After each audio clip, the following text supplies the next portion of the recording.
Right now, you're listening to the Azeem Digital Asks Podcast, the podcast where I, Azeem, talk to some of the top marketers in the industry, find out everything about them, how they got to where they are today, and more importantly, sharing some really useful marketing tips that will help everybody listening to this become better marketers. Stay tuned for another great episode.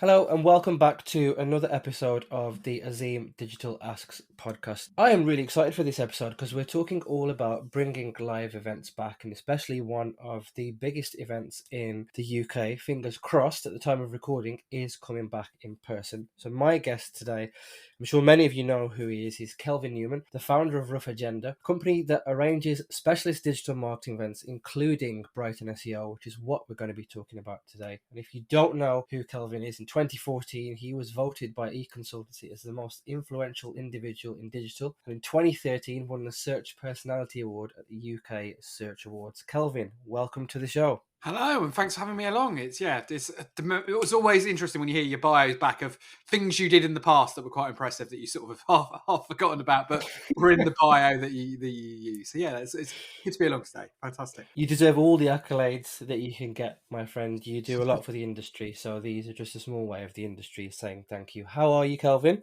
Yeah, all good. Yeah, keeping busy, and back from a slightly damp bike ride. So yeah, we're all good on that front though. Good stuff. I won't talk too much today. Personally, as you will have known from our email exchange, I was a little bit worried if this was going to happen today because I've very recently been vaccinated, and on the day of the vaccination, I was super tired, had to have a nap in the day, and then I slept for 10 hours, which is the equivalent of 2 days sleep for me. So there's lots of caffeine in my body, and I'm going to stay silent. Before we get into this episode, talking about bringing back live events and bringing back Brighton SEO, I always ask guests an icebreaker, and for yourself, I would love to know if you could share something that you didn't understand about the world when you were a child.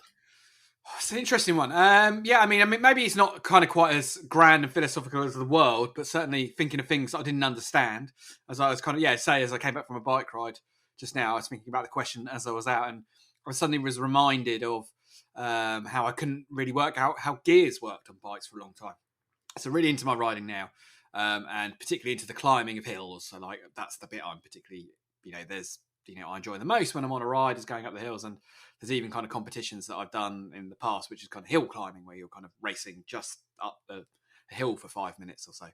For a long time when I was first a teenager with a bike with gears, I got it the wrong way around in my head. So kind of thought that as you were going uphill, it was meant to be harder. So what I would do would be change into the harder gears to make it harder for going up the hills, and then rather than the other way, so like the reverse of what you're supposed to do. So you're supposed to press the buttons on your bike and make it get easier. And I think in a strange sort of way, that's helped me out over the years, so that I kind of was used to climbing up hills in a much harder gear than I really had to. So that's definitely something in the past that I completely didn't understand, but in a weird sort of way worked out in a roundabout sort of fashion. That is really interesting. You must definitely have been the strongest youngster in your group of friends, for sure. But yeah, look, let's talk all about events, Brighton SEO, bringing Brighton SEO back.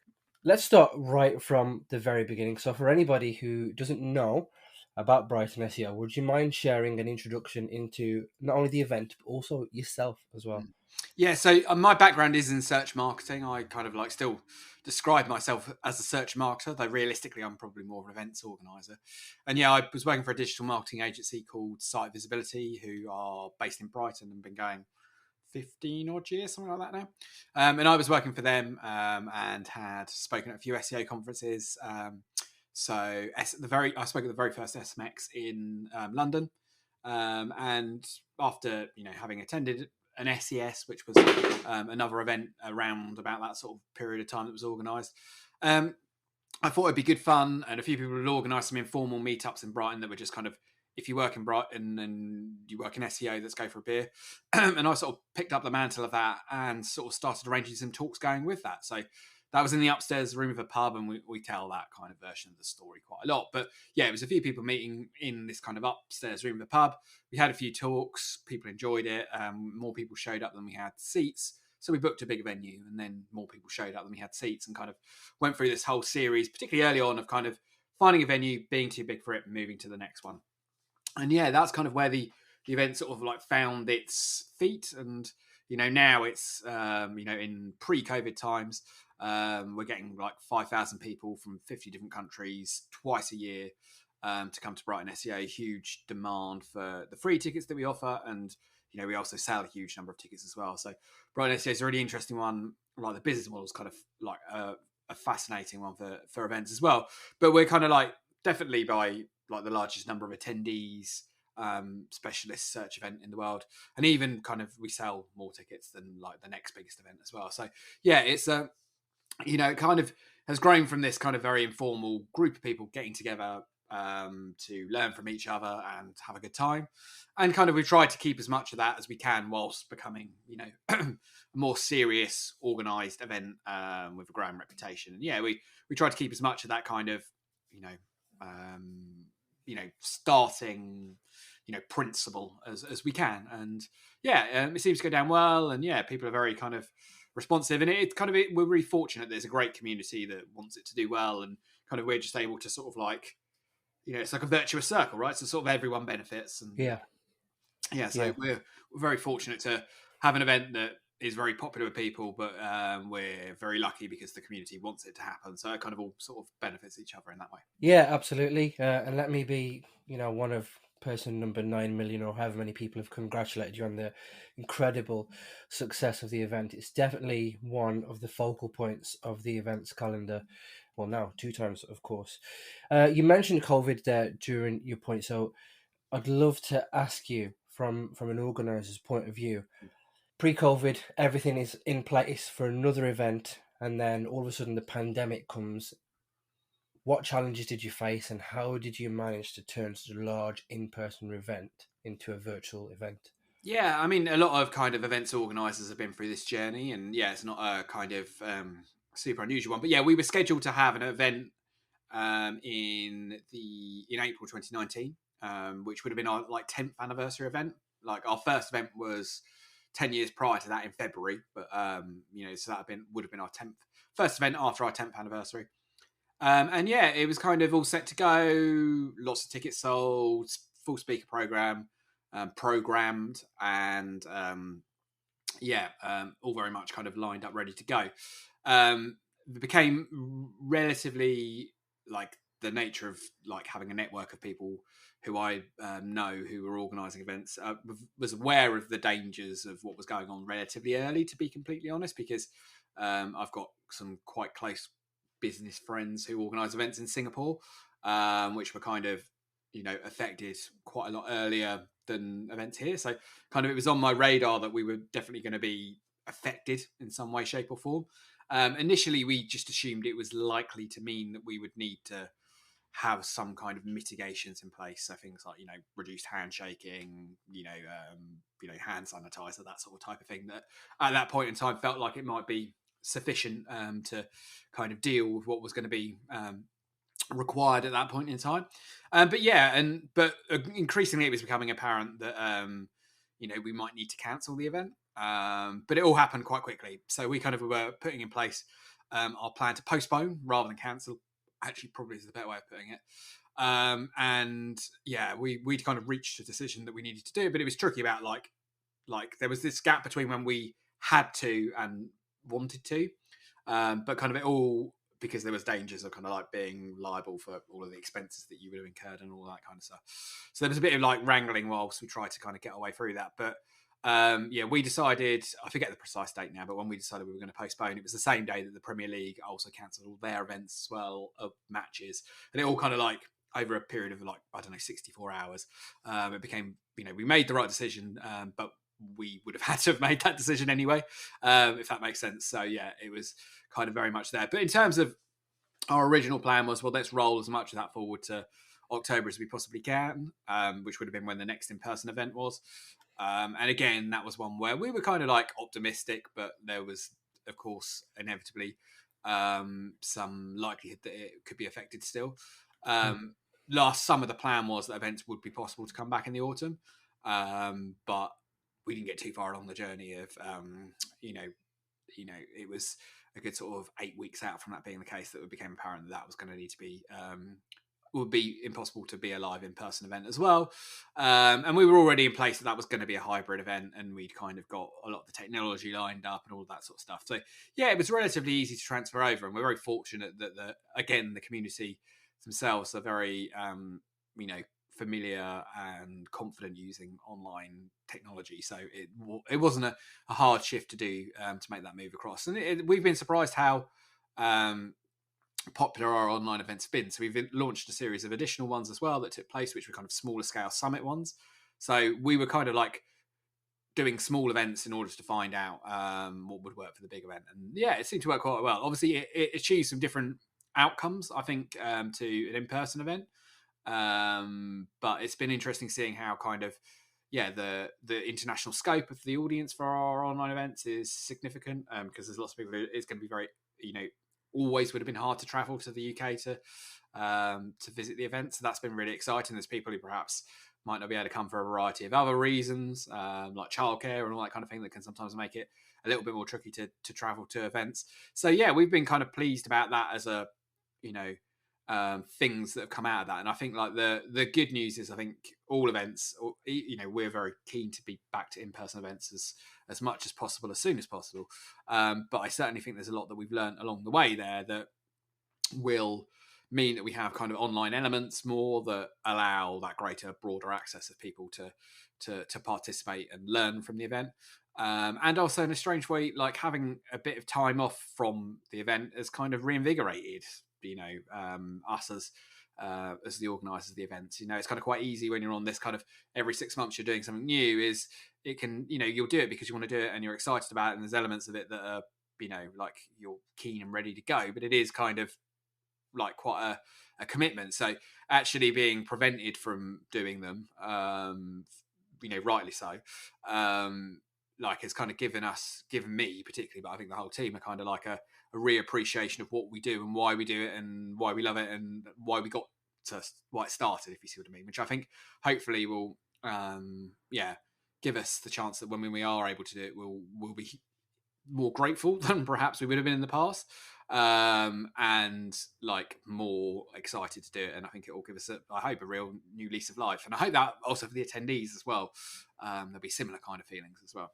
Yeah, absolutely. I couldn't agree with you more. And as someone who has had the pleasure of speaking at some of these virtual events and also attending them, it's been brilliant. The setup has been brilliant. Obviously, as you mentioned, you can't really replicate an in-person event behind a computer screen, but from an attendee and from a speaker's point of view, it's been brilliant. And as you've seen, the buzz on social media when people are sharing their screen grabs of 1,000, 2,000, 3,000 people signed up for your talk, it really hits home that there are still people interested who you might not be able to engage with as much, but still there are still people interested in the event and the content, which is insane. So let's fast forward. May 2021, UK vaccination program is going really well, I'm pleased to say, and Brighton SEO has plans to come back in person. Now, I'm sure you will experience this to a much larger scale than I have experienced, but a lot of people are looking at this as maybe one of the first events to come back in person. So, love to know, what are the plans for this year's Brighton SEO? Well, the biggest one is we're changing venue, kind of connected to. So the Brighton Centre, which is our usual regular venue, is currently a vaccine centre. And in fact, actually, my wife is there as we are recording this, having her vaccine done. So that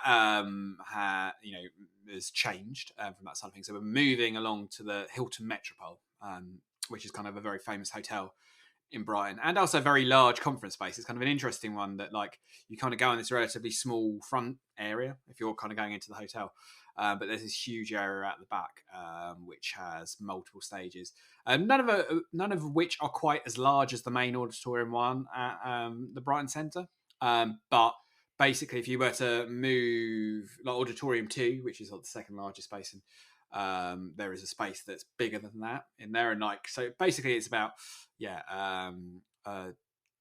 like the total capacity is about 2/3 each of the rooms of the ones there. So that's a big plan, but we've kind of gone over 2 days. So our view is that partially necessitated by the venue, but also just generally thinking that kind of there might be the need to spread people out over a longer period of time, is that we're kind of going over 2 days. So that's going to be one of the big changes there.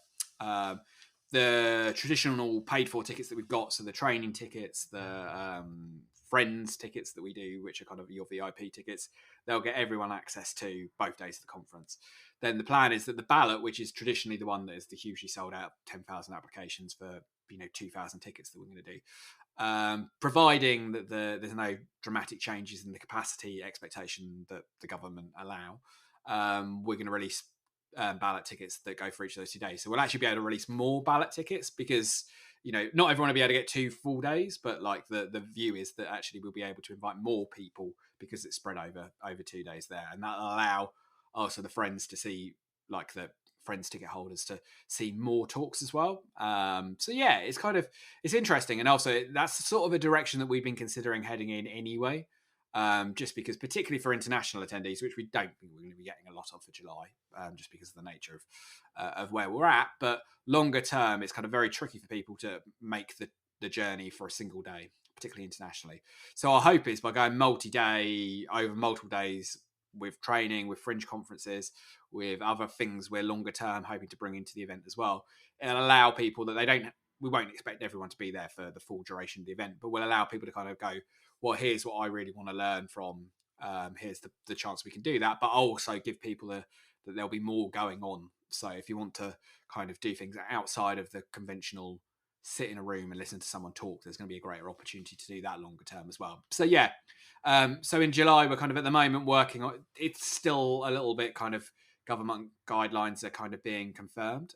We're expecting assuming that the roadmap is as it's expected to be at the point in time we're at, is all restrictions are meant to be removed a good 4 weeks ahead of the event taking place. But we're expecting that kind of like the football, like the theatres and the like, there'll be the scope for everyone in the UK to get a free lateral flow test beforehand. So we're expecting that most people will either, if they've not vaccinated, and maybe even if they are vaccinated, will take a lateral flow test before attending, and if they're negative on that, that will kind of like give them the confidence that they're in a good place on that. And then the reality is that the hope is that like prevalence in the community is going to be significantly lower by that point in time, that actually these types of events are all very safe. So plus other mitigations in terms of trying to spread the flow of the number of people coming through, and a little bit about kind of logistics in the venue, trying to accommodate that as well. But yeah, it's interesting in as much as like the UK events industry have been doing these trial events, which most of them have been in Liverpool, but there's been other ones as well, like the Brit Awards, where it was at the O2. There's been the Crucible snooker as well. So there's been a lot going on where people are testing these out, and they're actually kind of going, well, even at the point at which prevalence then was higher now than it will be in 8 weeks from now. They're testing to see, well, what was the impact of events, and it's hard to know precisely what that's going to be the case. But we're very it's about kind of risk mitigation at that point in time, and the reality is by the point at which BrightonSEO is scheduled to take place, it's very likely the vast majority of UK adults will have had the opportunity to have that first dose, which obviously changes the game quite dramatically in terms of like personal risk for anyone attending, and the hope is that by that point in time that it's so uncommon that it's a very different situation to where we're at, have been in the past, and hopefully it'll feel very normal. It's going to be the first one. It's going to obviously not feel exactly the same as I think it would be, but I think there's a huge value in organising events. We're a big believer in what they can do and the energy that they can bring to the people who are participating, and we kind of accept that there's going to be people who it might not be, it'll be too early for them, that's not something that they feel comfortable doing, and there's going to be an online version of the event. So like you can do exactly what you would have done anyway if we were doing an online event. So you can learn in just the way you would have done if the event wasn't an in-person event as well. But it is going to give the scope for those that are kind of are more comfortable or are in a slightly different place philosophically about it, or they'll get the opportunity as well. And also there's kind of a bit of a, from my point of view, is there's the events industry we've been quite fortunate because we know to the online events that kind of as a business, we've been like relatively stable in that period of time. But the events industry, so lots of our suppliers, our AV providers, our, the technicians, all the kind of people around that have been in a very challenging situation. So we're kind of keen to try and start things again as soon as it's safe and feasible to do so, because like the events industry needs events, so we're kind of keen to try and do that if we can. Absolutely, yeah, brilliant answer. You've answered my next couple of questions really well. So I just wanted to touch on 2 points Yep. there, and it's mainly they'll be themed around 2 things. So number one, overseas participants who cannot enter the country for obvious reasons. What's the best way that they can take part? And then number two, you touched on it briefly there. In the event things take a turn for the worse in terms of positive cases and potential local lockdowns, what would be the plan B? Well, the plan B is plan A as well. So there will 2 weeks after the event, every talk that has been delivered at the event will be available in a very similar format to our online event that we did in October. So we're asking every speaker who attends the event to. We're not recording the live ones. Actually, we're kind of getting it because we think that like that's isn't quite as good as actually the kind of heads up format that we've been using for those events. So every speaker will deliver a talk in July, but they'll also produce a video recording of their talk as well that will be available via the online platform that we've used in the past. So it's Hey Summit that we use for that. So we think that's going to be incredibly useful for people internationally who are unable to attend, for where if there's local lockdowns and people aren't able to attend for those reasons. But we actually think it'll be really useful even for the people who did attend, because one of the things that kind of like we know we're doing a good job programming when people are kind of like, oh, I want to go to that talk and that talk at the same time and all that kind of thing. Like we like that because it means we're doing good programming, but it is a bit of a kind of like a missed opportunity, right? Because there are people who would like to learn more. So what we're kind of doing there is that everyone who gets a friend's ticket is going to be able to watch all of those videos on demand whenever they like. They've got the scope to do that. But even if they've just got a normal ballot ticket, free one, they don't want to spend any money, if there's a particular talk there were 2 on at the same time that they really wanted to see, they can watch a video one as well. So, that's going to hopefully allow people to do that. So we're almost kind of organising 2 events, an in-person event and an online event. And kind of that's deliberate because some people have tried to do hybrid ones where they're kind of almost streaming it live on the day and all of that kind of thing. And we thought there's obviously some benefits to that. But we actually think for the people who are attending who might have missed a talk or want to refer back or just kind of like, had to take a phone call for whatever, missed that one particular talk, this actually will hopefully be a really nice way that they're going to benefit as well. So yeah, for people who can't attend for whatever reason, and that does give us a huge opportunity, as from our perspective, it means that it's kind of a hedged bet as well. So if for whatever reason it does become apparent that events aren't possible to host, which we really hope won't be the case, and we really, there's all of the indications are, there's news every day that's good and bad, but kind of the general point of direction is that, the events should be possible at that point in time. So yeah, we're working ahead on that being the assumption, but we're not kind of like preventing ourselves from being able to do that online event as well. So we're kind of hopefully covering both bases. Top stuff. Thank you very much. And then the last couple of questions from me, and you've kind of touched on this already, but if I could say elevator pitch version, if there is somebody still listening to this who is probably still unsure or on the fence about attending the event, what assurances would you be able to give them? Well, I mean, I think the reality is that there's a huge amount of research being done, or has been done, and is in the process of being shared about what can be done to improve the safety of events. So we think it's going to be very safe for that reason, because the guidelines are going to reflect that, based upon events much larger scale than BrightonSEO, and with a much greater variety of kind of people participating in. So that's kind of like, it's going to be built upon that. So it's there. And also I would say that one of the things that is really interesting, like kind of sociologically, kind of where we're at the moment, is time and expectation of what's appropriate, and in both directions changes quite dramatically, and what feels very normal now versus 6 weeks ago versus 12 weeks ago is quite interesting. So it's kind of like, I do think like what I would say to people is, every step that's going to be, we want the event to be as fun and as safe and as practical as we possibly can, but equally things will be different in in the 2 months when the event takes place. And also there's a flexibility that you could wait, so don't feel like that there's, the what feels kind of appropriate and, the right sort of what feels how we feel about things now, I think will be very different in 6 weeks time, from where we're at, and 6 weeks on from that. So yeah, it's kind of an interesting one from that perspective. So from my kind of point of view is, I think events are safe. I think we will be doing all we can to make it even safer than events would normally be. And hopefully there's all the benefits that you get from an in-person event that I think would be very good. But equally, don't feel compelled that that you have to, because there's the online version of the event that's going to be great as well.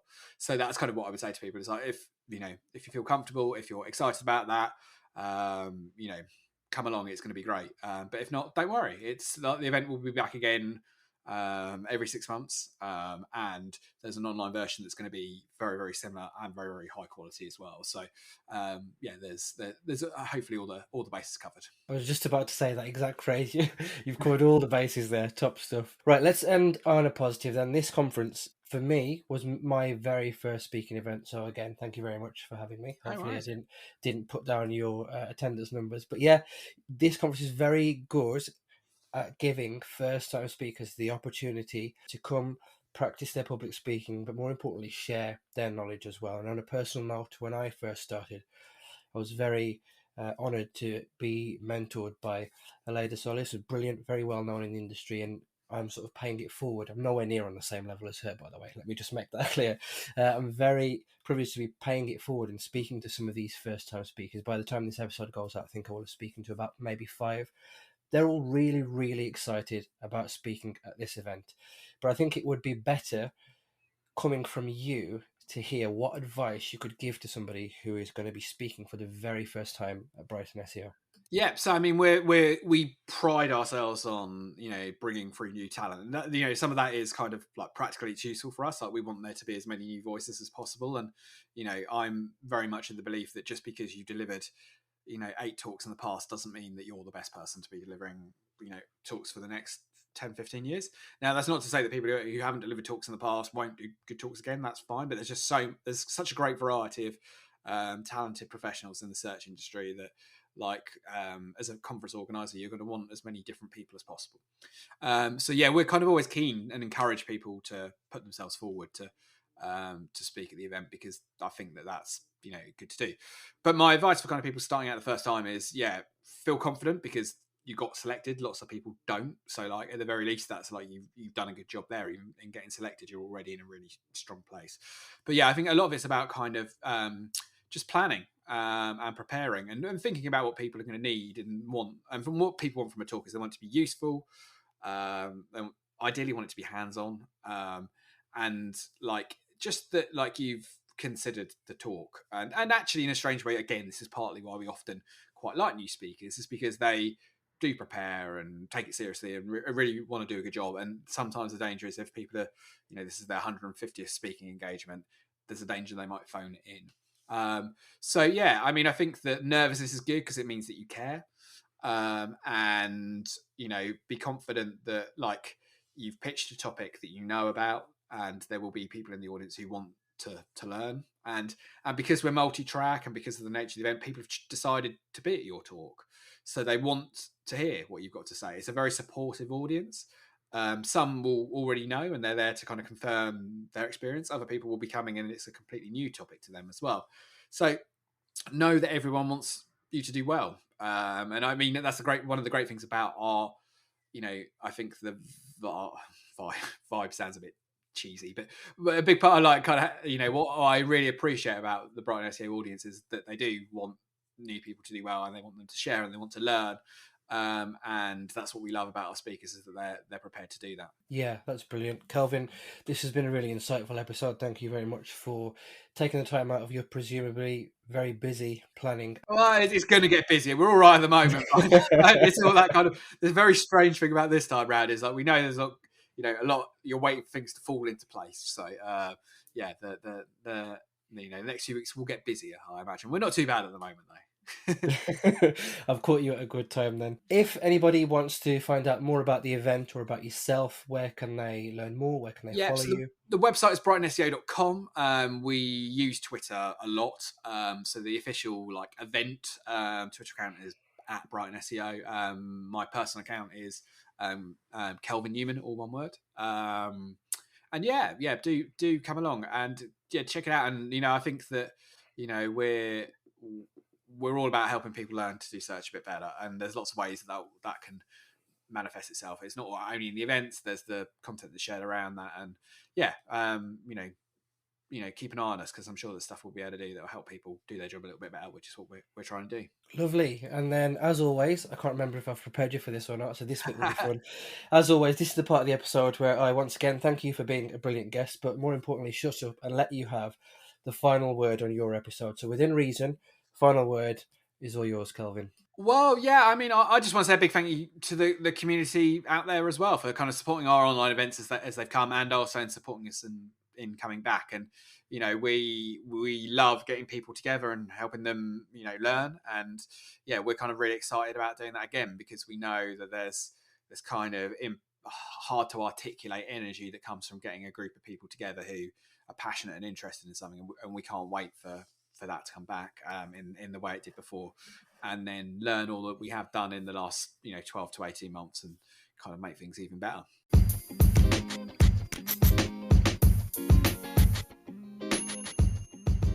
So that was another great episode in the bag. I'm really enjoying hearing from some brilliant people in this industry. If you enjoyed this podcast, please follow me on Spotify. Please leave a rating on Apple Podcasts or whichever platform you are using.